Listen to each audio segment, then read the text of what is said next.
The Echoes of Cabin 13.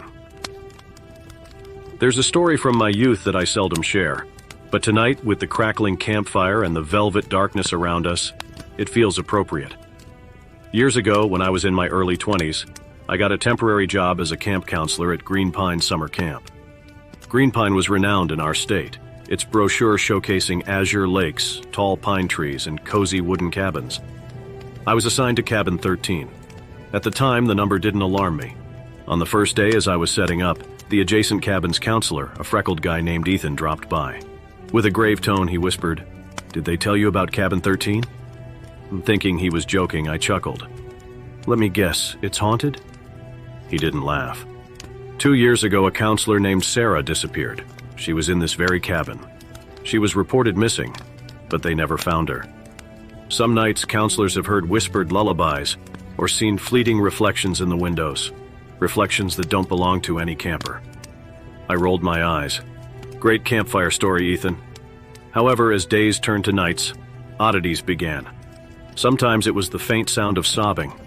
Other times, a cool draft despite the windows being shut.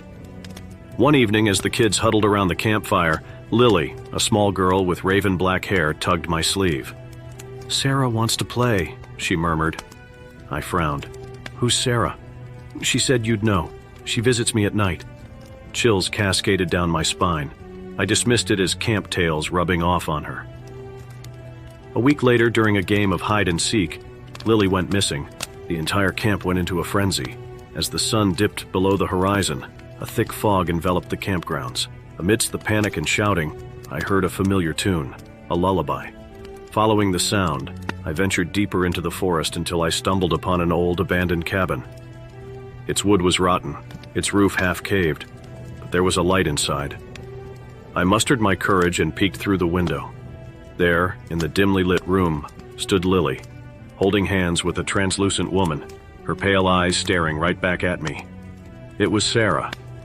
Their lips moved in harmony, singing the haunting lullaby. Terrified, I pushed open the door. The room was cold, the air thick. Sarah turned to Lily, her lips curving into a smile. "Remember our game, Lily. Count to 3, and I'll set you free." Then she looked at me, her gaze piercing. "You were always curious, weren't you?" My heart raced. This couldn't be real. Ghosts didn't exist. Sarah continued, "I never left.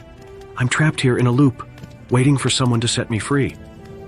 I stepped back, ready to run, but her next words froze me. "Help me, please." Her plea felt genuine. What do you need?" I stammered. She pointed to a dusty diary on the table. "Read the last page, out loud." I opened the diary, the pages filled with the scribbles of a troubled mind. The last page read, "I'm trapped in this hell. The woods won't let me leave. Every path leads me back to this cursed cabin. If someone finds this, break the cycle, say my name thrice, and release my spirit." Taking a deep breath, I uttered, "Sarah, Sarah, Sarah." The cabin shook violently, the light flickered, and then silence. Sarah's apparition faded, leaving Lily standing alone, tears streaming down her face. I ran to her, scooping her into my arms. We left the cabin and, miraculously, the fog began to lift, revealing the path back to Camp Green Pine. The search parties were overjoyed to see us. Lily was safe, and the ordeal was over, or so I thought. That night, as I lay in bed, I heard it again, the soft, haunting lullaby. I jumped out of bed, scanning the room. In the dim moonlight, I saw a figure outside the window. It wasn't Sarah. It was an older, malevolent spirit, its eyes dark voids. The next morning, I approached Ethan, recounting the previous night's events. His face turned pale. "You freed Sarah, but you also woke him." "Who?" "The spirit that trapped Sarah. He's the original owner of this land, rumored to be a cruel man who loved playing mind games. When the camp was built, he loathed the intrusion. Sarah was just one of his victims. And now, he knows you." I left Green Pine Camp the very next day. I couldn't risk staying. Years have passed, but even now, when the night is still and the world is silent, I sometimes hear the faint echo of a malevolent laugh and that haunting lullaby, reminding me of the spirit I inadvertently awoke in the depths of Green Pine Camp. So, as you sit around this campfire, always remember, some stories, some names are better left untouched, for curiosity might just lead you down a path with no return.